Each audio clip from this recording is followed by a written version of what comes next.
Hey everybody, it's Dave TV for the 20th of October 2016, doing a little talk today about Vladimir Putin and Russia. You know, it's a big issue in the presidential campaign. Donald Trump's been aligned to be, saying favorable things about Vladimir Putin, the head of Russia. Vladimir Putin's kind of a dictator. He kind of his opponents just seem to go missing a lot of the times. He's taken Russia back to kind of the bad old days, where they're kind of, threatening to do military activities around the world and stuff like that. Anyway, I'm not going to get into all that, but one of the things I was noticing the other day is how pervasive the Russian media now is getting into the American market. We have a president who's actually aligning himself and praising the Russian leader. For a Republican to do that, Republicans, which are always the big old anti-communist party, they would never do that. Maybe the Democrats, they would always accuse the Democrats of getting cozy with the Russians, but now we've got Donald Trump getting cozy with them.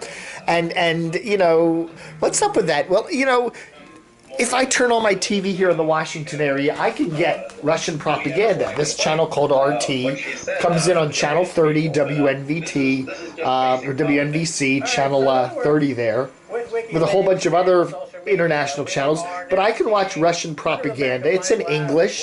It's actually, Larry King is even on it, So it's all there, 24-hour channel there. And then if I go to my radio and I tune in the HD2 channel, sub-channel there of WTOP, the top-rated all-news station, I get a thing called Radio Sputnik. MMORPG is, and why millions of adults around the world spend most of their spare time playing online tank battles. Hear about the first, the most expensive, and the most successful game titles ever. Learn everything. But that's Russian. That's another Russian channel. It's an English language channel, but it's from the Russian government. So we're getting Russian government propaganda on our television, via one of our most popular radio stations, and then you listen to WMAL. I like Larry and Brian who do the morning show over there. I really do, but I don't know. They've taken a kind of a nasty tone with this whole supporting of Donald Trump. Even though Donald Trump isn't a traditional conservative, and they do tend to have these, conservative talkers on WMAL, that they're kind of almost goose-stepping support of Donald Trump just simply because he has an R by his name, and even his support of Russia and the whole thing about not trusting. This is interesting. It is the New York Times, which is liberal, but Donald Trump's contempt for democracy. Trump won't say he will accept election results. That's the cornerstone of American democracy, is our free elections. Now, granted, there's always somewhere going to be somebody trying to take advantage of the system, but to say the basic American voting system is somehow corrupt and biased and stuff is really, it's basically saying, democracy doesn't work anymore. Maybe we need to try something else. And I don't think most Americans are in that camp yet. And I'm listening to WMAL, and it's not just conservative talk. It's almost fascistic what I'm hearing there. I wrote Brian Wilson off a long time ago. I don't know, man. That guy he's like a hack.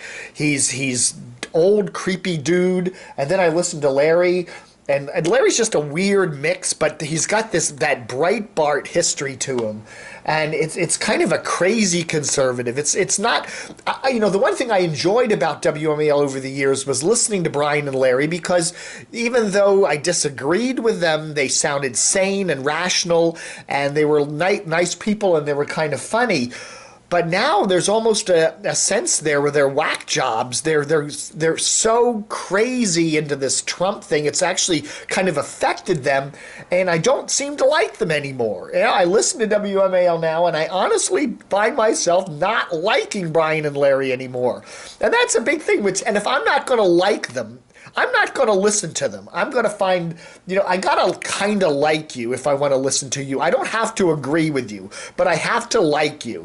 And I'm getting to the point now where I just honestly find these guys creepy, weird, extraordinarily biased, to the point where, you listen to Chris Plant in the middays, and Every single thing he criticizes about liberals being closed-minded, stereotypical goons, he's the same thing.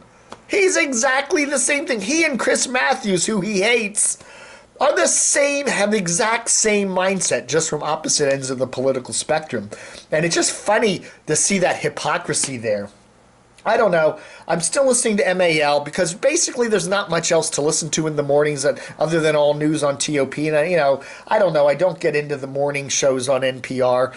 I do like political talk, but I'm at the point now where I'm listening less and less to MAL in the mornings because, maybe when the election's over and Donald Trump hopefully will fade into the sunset, ride off into the sunset, and, again, I'm not a huge Hillary supporter, but I think she's at least sane.